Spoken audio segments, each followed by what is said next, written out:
CompuServe, Genie, Prodigy, Delphi, then later on AOL, America Online, Earthlink, eWorld from Apple.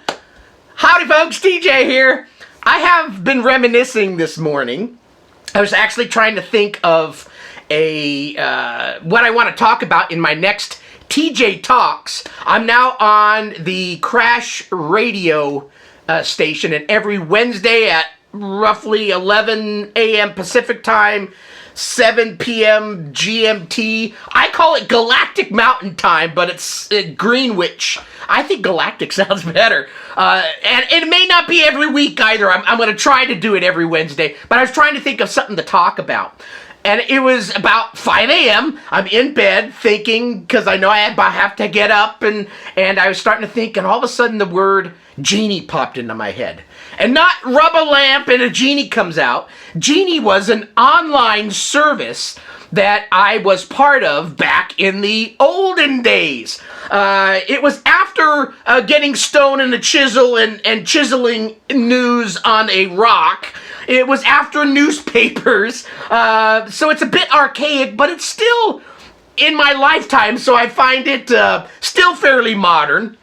Genie was an online service, like CompuServe. CompuServe was probably the largest and earliest at the time that basically made a online arena, if you will, an online city experience, whatever you want to call it, that had ways of reading stuff and messaging people, kind of like BBS, bulletin board services, but on a grander scale.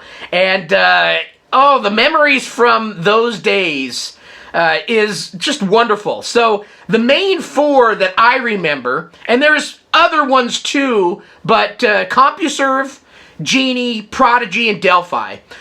At one point in time, I tried all four to see which one I liked the most, but being an Atarian, I went to Genie because I seem to remember that Atari had a pretty good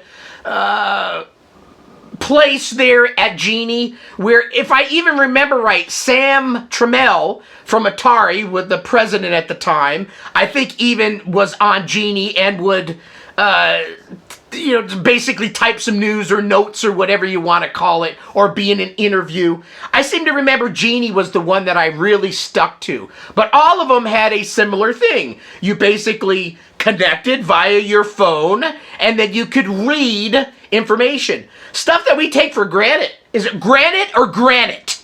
Granite stone. Granted, the internet's at our fingertips. It's on our phones. We're on the shitter, on the toilet, and reading the internet. And the news is there 24/7. It's a little different back then. You actually had to get up and at least connect to a phone to your service. It was basically, like I said, a major bulletin board service, BBS. We're not going to talk about BBS here because that was even more fun to a degree in the early days, because I could connect to a bulletin board and rack up the phone time in minutes calling long distance, and my parents scolded me for having a call to Sacramento, and I was in Livermore at the time, and it cost a bazillion cents per minute to connect to a bulletin board to download ASCII boobies. Whatever you wanted to do. We had porn back then, but it was in the form of asterisks or other characters that you could use. But anyway, CompuServe, Delphi, Prodigy, Genie, all fun services. That's how we got our quicker than printed media information. Because basically back then, a magazine, which would come out, was already very far behind by the time it printed and you got it in your hands. Magazines are still a wonderful media, in my opinion. I love looking at a magazine, even if the data is a little older. You have something in front of you, a tangible product that's not just digital, and you can actually store it and be able to, at a later time, go into that cavity in the bookshelf, grab it, and walk over to the shitter. Leave the digital part away. I don't want to be touching my phone when I'm on the john. You got stuff stuff on your hands. I mean, you wash them, but it's just not right. You shouldn't be using the phone in the shitter, even though I'll admit I do it. But you shouldn't. Listen to what your parents say. Don't do what they do, right?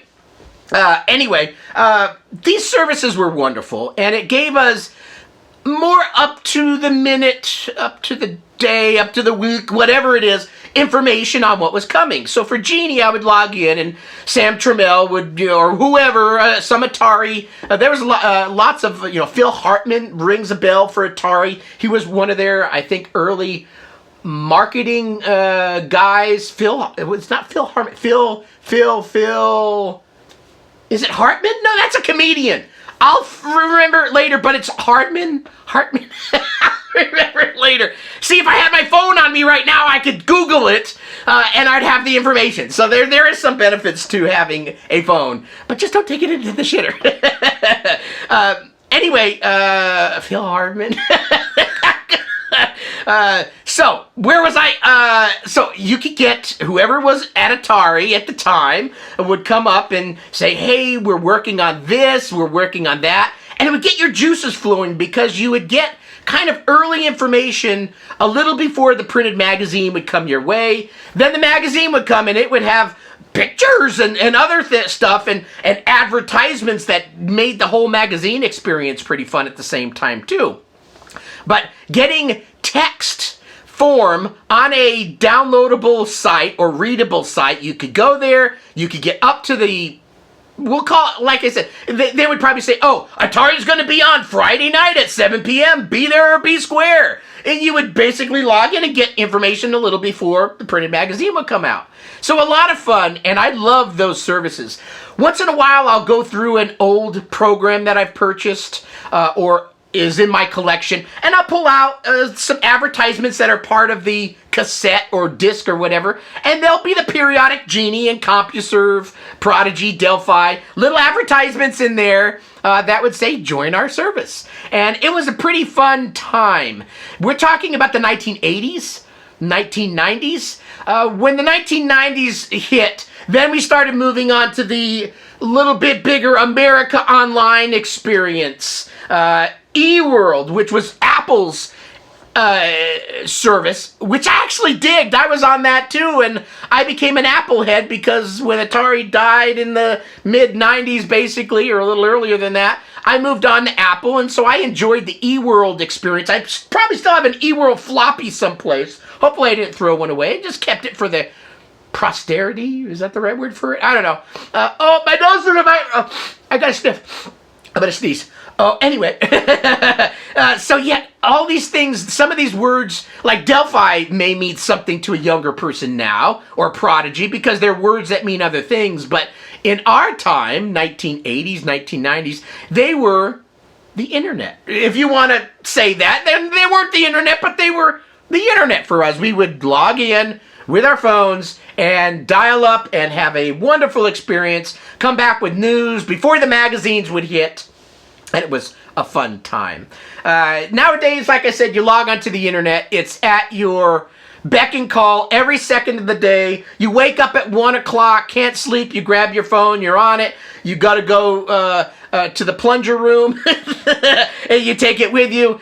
People are constantly looking at these things. So we have information at the side of a minute. Elon Musk sneezes, and everybody knows it that very second. It's just the way the world has become. But I kind of wouldn't mind going back to where there's a little bit of suspense, a little bit of waiting, going, oh, what new thing are they coming out with next? And little teases via text in a place like a bulletin board service or a CompuServe would get your juices flowing, and then a big keynote like a Steve Jobs type of keynote. I was able to attend 2 of them in my lifetime. 2007 and 2008, I think it was, when he introduced 2007, the first iPhone. We don't even have Macworld anymore. Such a sad thing. Such a fun experience going to a big show and having a big keynote where they actually then come out and say, here's this new product. There was little teasings along the way in a text form that people could read and percolate about. Nowadays, you go to macrumors.com or wherever, and a lot of times the Nostradamuses of the internet know about the next Apple stuff before Apple even knows about it seems, because they have pictures and everything about it. I guess it's kind of fun, but I like the suspense of waiting a little bit and getting a little snapshot, an older time burlesque where they slowly take off and show just a little bit of the brassiere before they show the rest of the scrumptious package.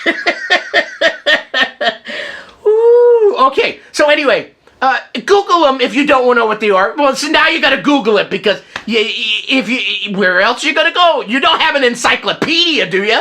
I got rid of my encyclopedias in 1990s, I think, so I am into high tech, but there is something to say for the older technologies and how we came to this point in time. So go Google CompuServe if you don't know what it is. Genie, Delphi, and Prodigy. See what they're about. They were fun. And I'm going to make a spot on my next radio cast.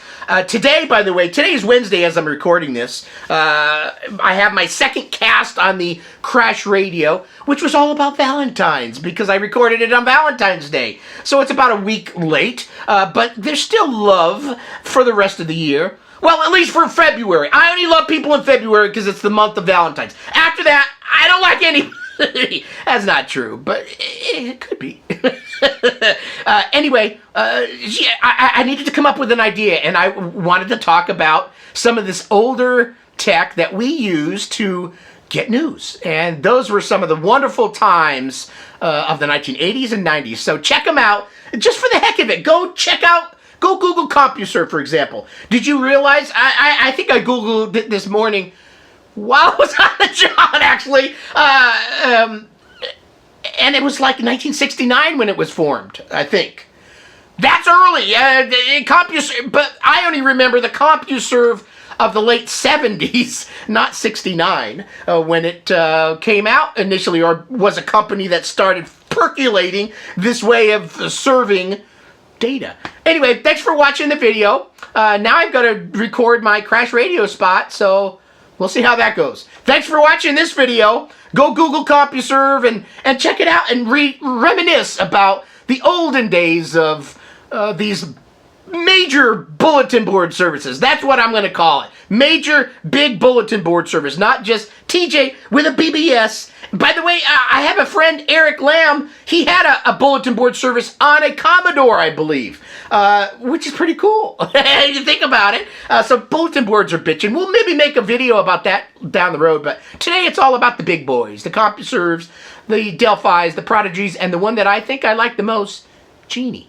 So rub that lamp, go rub your Google, and find out about stuff that you may not know about.